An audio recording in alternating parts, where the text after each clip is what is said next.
We are currently focused on the negotiation process. How the agreement will be announced or signed is something that can still be decided later. The focus of the negotiations is on ending the war. At this stage, we are not discussing the details of the nuclear issue. It is true that we have concluded a large part of the topics under discussion. However, no one can claim that this means an agreement is imminent. Is Mujtaba Khamenei now taking his pressure campaign straight into America's Gulf backyard, using shuttle diplomacy and missile theatrics to test how far U.S. influence in the region can really stretch? By dispatching heavyweights like Mohammed Bagher Ghalibaf and Abbas Araghchi to Doha, is Iran trying to twist Qatar's arm for access to roughly $11 billion in frozen funds while talks hang in the balance? Have Mujtaba's firebrand negotiators now brought oil flows, highly enriched uranium and billions in blocked cash into the same high-stakes Doha room, turning Qatar into the nerve center of this standoff? And all of this comes after Iran reportedly unleashed more than 100 missiles toward Qatar in shock 2026 strikes, raising the question: is Doha now a mediator, a pressure target, or both at once? Is Mujtaba's team using these talks to quietly drive a wedge between Washington and its Gulf partners, betting that financial leverage and security fears can pull Qatar a little closer to Tehran's orbit? Even as Tehran warns that no deal is imminent, is Iran rushing to Doha for high-stakes talks in the hope of shaping the battlefield and the bank accounts before any final text emerges? On May 25th, Iran's top negotiators landed in Doha for what are billed as crucial U.S. Iran contacts, raising the stakes for a city that has already hosted some of the region's biggest diplomatic dramas. Mohammed Bagher Ghalibaf and Abbas Araghchi allegedly went straight into meetings with Qatar's prime minister, fueling speculation about what kind of security and financial guarantees might be on the table. Reports suggest the talks focused heavily on the Strait of Hormuz and Iran's highly enriched uranium, two pressure points that could make or break any broader understanding with Washington. Notably, the Strait of Hormuz remains a critical global oil choke point in these negotiations, so every move around it threatens not just regional rivals, but energy markets worldwide.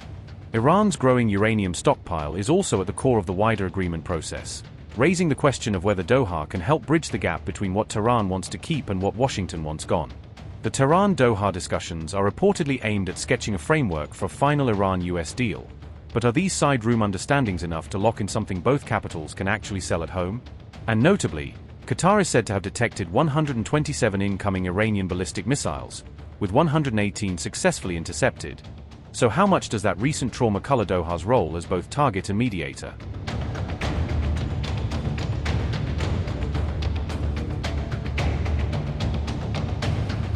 Iran's central bank governor also joined the delegation, signaling that this trip is not just about ceasefires and straits, but also about unlocking hard cash and banking channels. Officials say frozen Iranian funds are on the Doha agenda, raising the question of whether financial relief will come first, and political concessions only later. Multiple reports claim that around $11 billion in Iranian funds remain frozen in Qatari banks.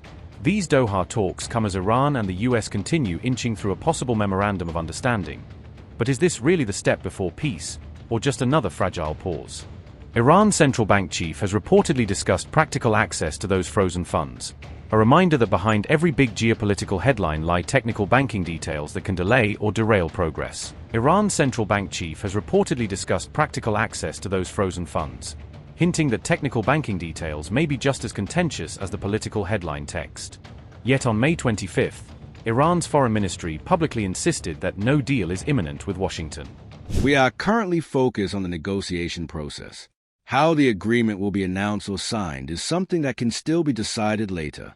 As for whether delegations will travel to Tehran again, or vice versa, yes, that remains possible if necessary. However, under the current circumstances, we have not planned any trip to Pakistan, nor any visit by a Pakistani delegation to Iran. The focus of the negotiations is on ending the war. At this stage, we are not discussing the details of the nuclear issue. Threats, pressures, portrayals, and publishing caricatures are part of the political maneuvering on that side of the world. We pursue our work in the field of action. We see the realities, regardless of the perceptions and imagery of the other side. It is true that we have concluded a large part of the topics under discussion. However, no one can claim that this means an agreement is imminent. We have not set a schedule or specific timeline for finalizing agreement between Iran and U.S. Certainly, As the Islamic Republic of Iran, we will spare no effort to reach a result as soon as possible, one that secures the national interests and rights of Iran and the Iranian people. For now, the exchange of messages between Iran and the United States is being conducted through the Pakistani mediator, and there is no perceived need to hold an in-person meeting.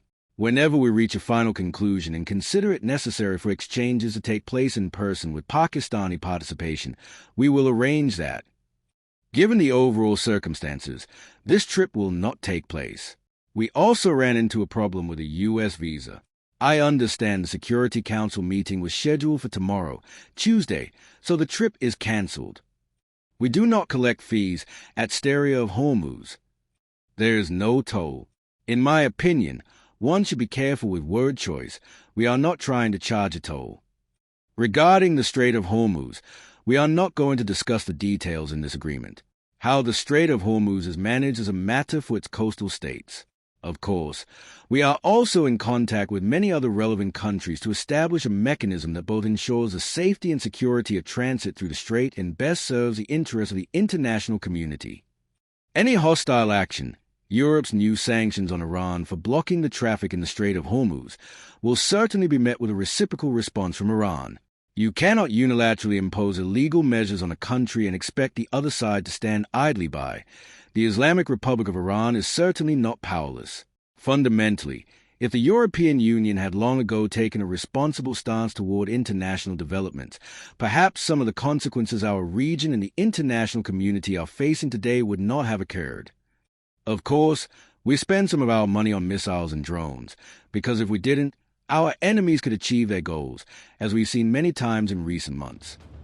The Doha talks land just one day after Donald Trump told his own negotiators not to rush into a deal, setting up a tense question.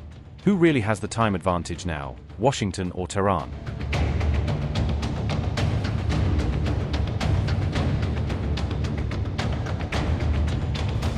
Donald Trump said he has instructed U.S. negotiators not to rush into any agreement with Iran as talks continue over possible deal. On May 24th, Trump stated that the U.S. blockade would remain in place until a final agreement is formally signed between the parties involved. The remarks marked a noticeable shift after Trump had claimed just a day earlier that a deal was already largely negotiated. Donald Trump said, and I quote, "If I make a deal with Iran, it will be a good and proper one, not like the one made by former President Barack Obama, which gave Iran massive amounts of cash and a clear and open path to a nuclear weapon. Our deal is the exact opposite, but nobody has seen it or knows what it is. It isn't even fully negotiated yet. So don't listen to the losers, who are critical about something they know nothing about. Unlike those before me who should have solved this problem many years ago, I don't make bad deals." Unquote. According to Al Jazeera, Trump appeared to be stepping back from the proposed deal amid growing internal political pressure. Meanwhile, U.S. officials told Reuters that Iran had agreed in principle to reopen the Strait of Hormuz. Officials also said the current framework could provide negotiators with up to 60 days to finalize a broader agreement. Trump administration officials reportedly claimed that Mujtaba Khamenei had endorsed the broad framework of the proposed deal. However, Tasnim news agency reported that the United States was still resisting key Iranian demands, including the release of frozen Iranian financial assets.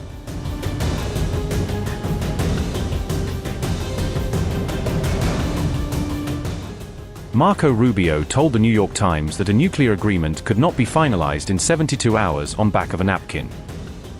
Rubio said negotiations involving Iran's uranium enrichment program and nuclear stockpile would likely require much more time.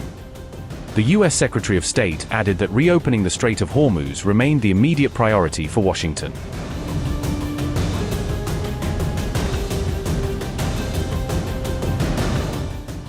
Amid the growing uncertainty, Iranian officials said no final understanding could be reached without approval from Mujtaba Khamenei. Iranian sources told CBS News that Khamenei was operating from a highly restricted and undisclosed location. CBS reported that the isolation had slowed communication between Iranian officials and U.S. negotiators involved in the talks. Reports also stated that even Iranian diplomats were facing difficulty communicating directly with Khamenei during the ongoing negotiations.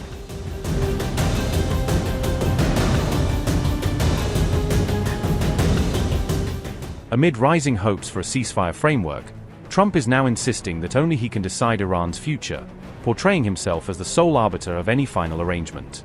On May 24, he told an American network that signing any final Iran deal is totally up to me, stressing that nothing will be agreed without his personal approval.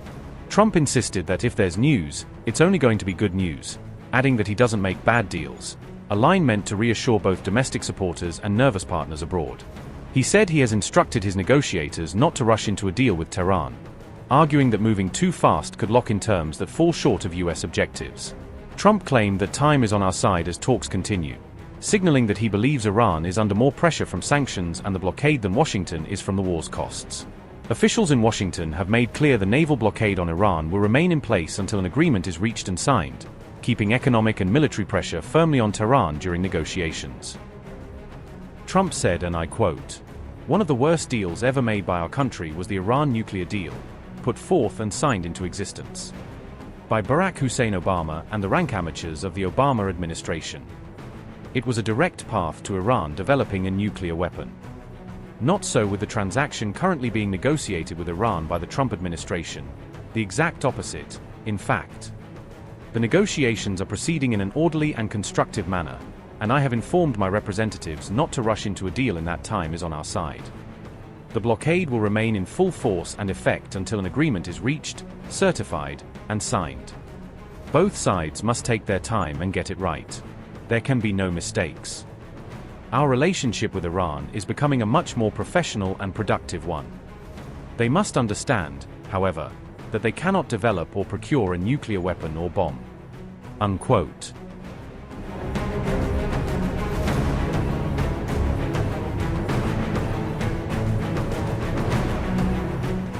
Meanwhile, Benjamin Netanyahu has said Trump personally assured him that Iran's nuclear threat will be eliminated, not just managed or delayed.